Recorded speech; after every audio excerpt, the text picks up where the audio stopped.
आपकी 2 साल में उम्र तो ऐसे ही हो गई बाहर, और एडवर्टाइज करके बैठी हुई है सरकार और होल्ड कर रखा प्रोसेस।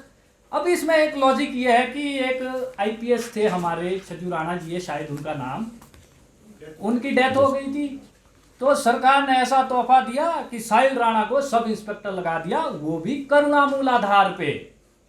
उसका क्राइटेरिया फिक्स हो, और उसका क्राइटेरिया है नहीं, पर हिमाचल सरकार के पास है, नियमों में नहीं है।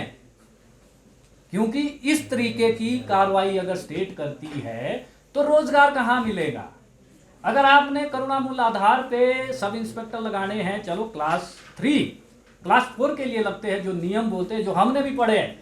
शायद हिमाचल सरकार के अधिकारियों को ज्यादा नॉलेज होती है, इसलिए वो पुट्ठे काम करने में माहिर होते हैं। आप देख सकते हैं साहिल राणा को सब इंस्पेक्टर बैठा दिया है, जिसकी मैंने आईटीआई भी लगाई थी।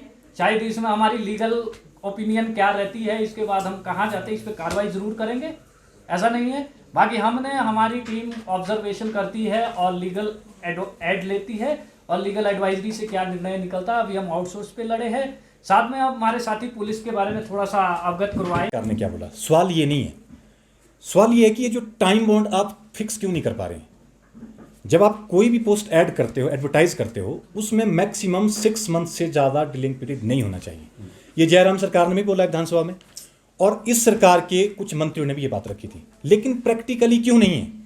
प्रैक्टिकली इसलिए ये नहीं है क्योंकि प्रदेश का बेरोजगार सिर्फ वोट बैंक की राजनीति के लिए बना है, सरकारों के लिए, वो चाहे पिछली सरकार है चाहे अब की सरकार है।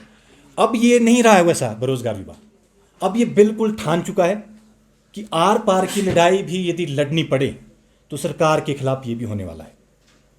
इसलिए प्रेस कॉन्फ्रेंस के माध्यम से हम स्टेट की मशीनरी को, स्टेट के एडमिनिस्ट्रेशन को और मुख्यमंत्री को अपनी ये आवाज़, ये लास्ट आवाज़ के माध्यम से बोलना चाह रहे हैं। अब अति हो चुकी है कि आप झूठे आंकड़े बोल रहे हो, पब्लिक के सामने झूठ बोल रहे हो आप, और आप बोल रहे हो, आपने तो पूरे देश में ये बोला कि हमारा प्रदेश जो है आर्थिक तंगी का शिकार है।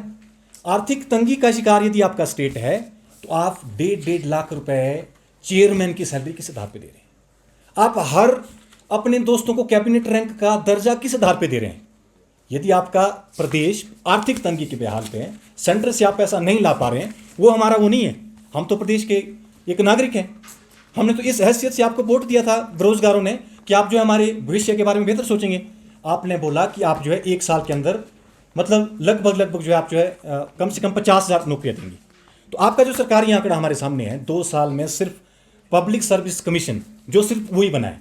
बात तो आपने लोगों की वाहवाही जीतने के लिए हमीरपुर सिलेक्शन बोर्ड तो बंद किया, बंद करना तो ईजी हो गया, लेकिन उसके बाद 2 साल में ना वो हमीरपुर सिलेक्शन बोर्ड, आपने FIR भी कर दी, ठीक है, आपने जेल में भी डाल दिए, उनकी क्या बोलते सारी वो भी होगी, बेल भी होगी, लेकिन फाइनली स्टूडेंट्स के लिए किसी भी पोस्ट कोड का फाइनल रिजल्ट अभी तक नहीं आया है।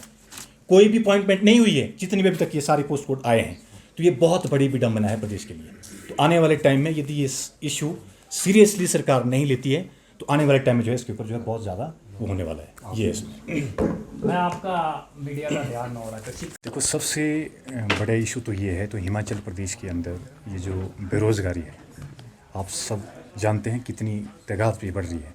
तो इन सब मुद्दों को लेके ये जो पिछले काफ़ी टाइम से, जो लंबे टाइम से भर्तियाँ नहीं हो रही है पिछले 2 साल से, या जो पीछे जो ऐड आई थी पूर्व सरकार में, वो भी मतलब फाइनली उनका कोई सिलेक्शन मतलब ना एग्ज़ाम हुआ है, यदि कोई एग्ज़ाम हुआ है या लिख हुए हैं, लिख होने के बाद वो फाइनली मतलब प्रोसेस में नहीं आया है।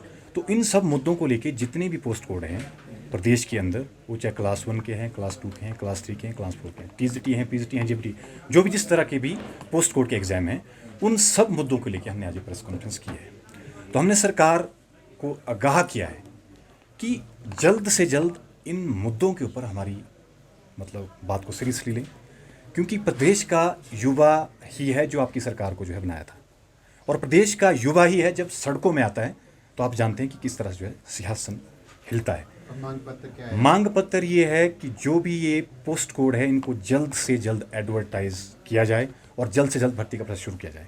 यदि आपने हमीरपुर सिलेक्शन बोर्ड बंद किया, उसको जल्दी आप सुचारू रूप से नहीं करवा पाए हैं, यदि नहीं करवा पाए तो पब्लिक सर्विस कमीशन जो यहाँ हिमाचल के अंदर, शिमला के अंदर है, उससे भर्तियाँ क्यों नहीं हो रही है, और इतना टाइम भर्तियों में क्यों लगा आज तक?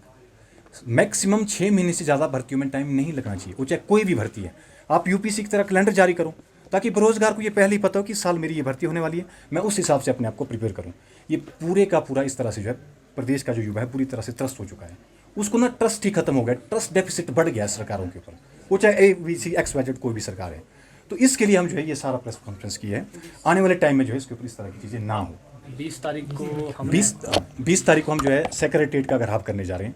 जितने भी डिफरेंट हमारी ऑर्गेनाइजेशंस हैं, मतलब उसमें कोई भी विचारधारा से ऊपर उठ के ये बात है, वो चाहे लेफ्ट है, राइट है, सेंटर है, जो भी है, डिफरेंट जितने भी जन संगठन हैं, बेरोजगार है, लाइब्रेरी संगठन है, सब जो है प्रदेश का जो शिक्षित बेरोजगार है वो सब जो है 20 तारीख को सेक्रेटरीट आएंगे और मिल के 11 बजे हम जो है मुख्यमंत्री को, शांतिपूर्ण है ये, और शांतिपूर्ण हम जो है 8 सूत्रीय मांग पत्र जो है मुख्यमंत्री को सौंपेंगे। ये इसमें मेन है।